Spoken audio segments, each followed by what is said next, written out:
পাকিস্তানকে টেস্ট সিরিজে white wash করলো বাংলাদেশ দল ঘরের মাঠে। 2 ম্যাচ টেস্ট সিরিজের মধ্যে দুটাই বাংলাদেশ জিতে গেছে অসাধারণভাবে। সত্যি যেভাবে বাংলাদেশ জিতছে প্রশংসার দাবিদার। তবে আমি এই হোয়াইট ওয়াশ নিয়ে কথা বলবো না, আমি কথা বলবো এই টেস্ট ম্যাচে সিরিজের মধ্যে বাংলাদেশ ব্যাটসম্যানদের কতটা উন্নতি হয়েছে, বলারদের কতটা উন্নতি হয়েছে।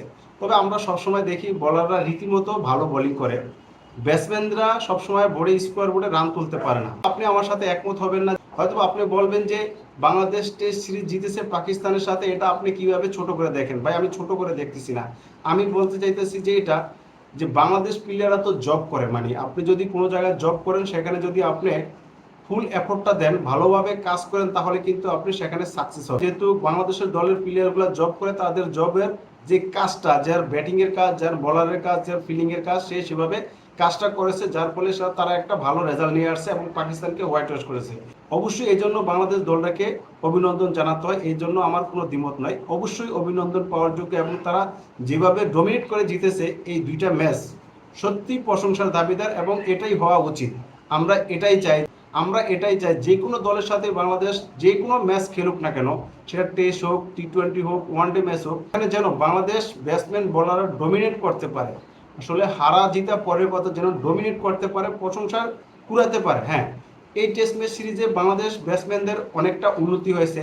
তবে অনেকে বলবেন যে না ভাই, সবাই তো ভালো করতে পারে না। হ্যাঁ, একটা ম্যাচের মধ্যে সবাই ভালো করবে না, যদি দুই একটা ব্যাটসম্যান ক্লিক করতে পারে, তার ফলে কিন্তু স্কোয়াড বোর্ডে ভালো রান সংগ্রহ হয়ে যায়। স্কোয়াড বোর্ডে ভালো রান সংগ্রহ হবে, তখন কিন্তু বোলাররা ফুল এফোর্টটা দিতে পারে। আর আমরা দেখি বাংলাদেশের বোলাররা রীতিমতো সবসময় ভালো করে। তবে যখন আপনার স্কোয়াড বোর্ডে ভালো রান থাকবে, তখন বোলাররা কিন্তু ফুল রিদমে থাকবে এবং তারা এক ওভারে ব্যয়বহুল হলে পরের ওভারে তারা কামব্যাক করতে পারবে, তারা বিভিন্ন টেকনিক ব্যবহার করতে পারবে, বিভিন্ন প্রকারে বল করে ব্যাটসম্যানদেরকে বিভ্রান্ত করতে পারবে।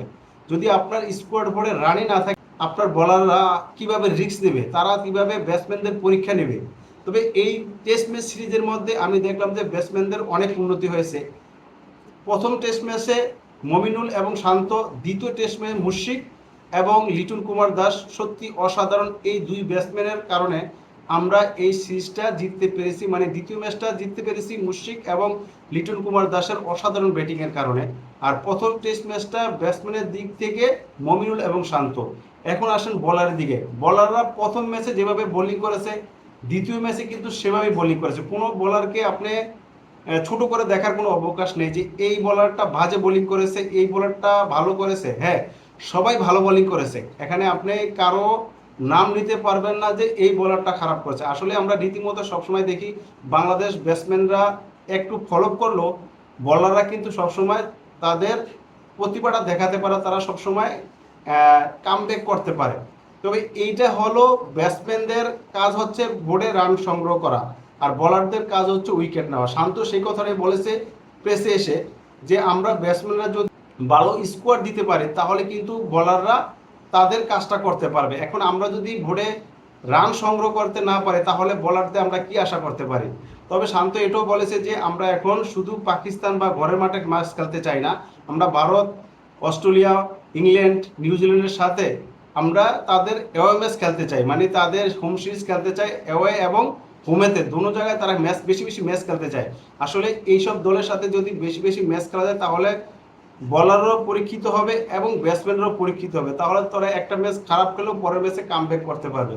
তবে আমি বলবো যারা কর্মকর্তা আছে বিসিবি, চিন্তা কর এই বিষয়টা যেন তারা মাথায় রাখে যে কিভাবে ওইসব দলের সাথে আমাদের সিরিজ খেলানোর ব্যবস্থা করতে পারে, এই বিষয়টা আগে নজর দিতে হবে। তবে আমি ওভারঅল বলবো যে এই টেস্ট ম্যাচ সিরিজে বাংলাদেশ ব্যাটসম্যান বলাররা সব দিক দিয়ে উন্নতি হয়েছে, এখানে কোনো অবনতি আমি দেখিনি। হয়তো বা দ্বিতীয় টেস্ট ম্যাচের মধ্যে ব্যাটসম্যানরা প্রথম ইনিংসে ভালো করতে পারে, কিন্তু লিটন কুমার দাস একাই কিন্তু সেটা পুষিয়ে দিয়েছে। আসলে দায়িত্ব নিয়েছে, এভাবে দায়িত্ব নিয়ে খেলবে যখন একটা ব্যাটসম্যান দুইটা ব্যাটসম্যান যখন ক্লিক করবে, তখনই কিন্তু আপনার স্কোয়ার বোর্ডে ভালো রান সংগ্রহ হয়ে যাবে। তাই সবার কিন্তু ভালো করতে হয় না, সবাই যদি প্রতিদিনই ভালো খেলতো, তাহলে তো কোনো দলই হারতো না, তাহলে সব দলই কিন্তু প্রতিদিনই জিততো। বাংলাদেশ দলকে অভিনন্দন যে পাকিস্তানকে হোয়াইট ওয়াশ করার জন্য দ্বিতীয়বার মতো হোয়াইট ওয়াশ করেছে তাদের ঘরের মাঠে, এবং আর বাংলাদেশের ঘরের মাঠে পাকিস্তানকে 2 ম্যাচ টেস্ট সিরিজে সেখানে হোয়াইট ওয়াশ করেছে। অবশ্যই এই দুই সিরিজ দেখালে মনে হচ্ছে যে বাংলাদেশের ব্যাটিং বোলিংয়ের দুটো দিকে উন্নতি হয়েছে। এখন আমাদের ভারত, অস্ট্রেলিয়া, নিউজিল্যান্ডের সাথে যখন আমরা টেস্ট ম্যাচ খেলবো তাদের দেশে গিয়ে, তখন আমরা বুঝতে পারবো আসলে আমাদের ব্যাটিং কতটা উন্নতি হয়েছে, বোলিং কতটা উন্নতি হয়েছে। এছাড়া কিন্তু ভাই একটা দুইটা সিরিজ দিয়ে আপনি ফুল জাজ করতে পারবেন না। এখন অনেকে বলবেন যে বাংলাদেশ তো চ্যাম্পিয়নশিপে ঢুকে গেছে, 5 নম্বরে আছে। ভাই 5 নম্বর থাকলে শুধু হবে না, আপনি যখন এই ধরনের বড় বড় দলগুলোর সাথে আপনি দুইটা টেস্ট ম্যাচ খেলবেন, একটা জিতবেন একটা হারবেন বা ড্র করবেন, তখন আমরা বুঝতে পারবো যে, বা তখন আমরা মানে বিলিভ হবে যে না বাংলাদেশ একটা বড় দল হয়ে উঠছে। শুধু একটা দুইটা সিরিজ জিতলে এটাকে আপনি যে চ্যাম্পিয়নশিপের আপনি যে ফাইনালে উঠে যাবে বা তারা রিসির মধ্যে টিকে থাকবে এরকম না। যখন ওই ধরনের বড় দলগুলোর সাথে ভালো পারফরমেন্স করবে তখনই আমরা বুঝতে পারবো যে আসলে বাংলাদেশ দলটার ব্যাটিং বোলিং অনেকটা উন্নতি হয়েছে। এই দলটার সাথে নিয়ে আপনি বাজি রাখতে পারেন এবং এটা বড় দল হিসাবে গণ্য হয়ে যাবে। তবে বাংলাদেশ দলটা যেভাবে এই সিরিজটা জিতলো সত্যি অসাধারণ, প্রশংসার দাবিদার।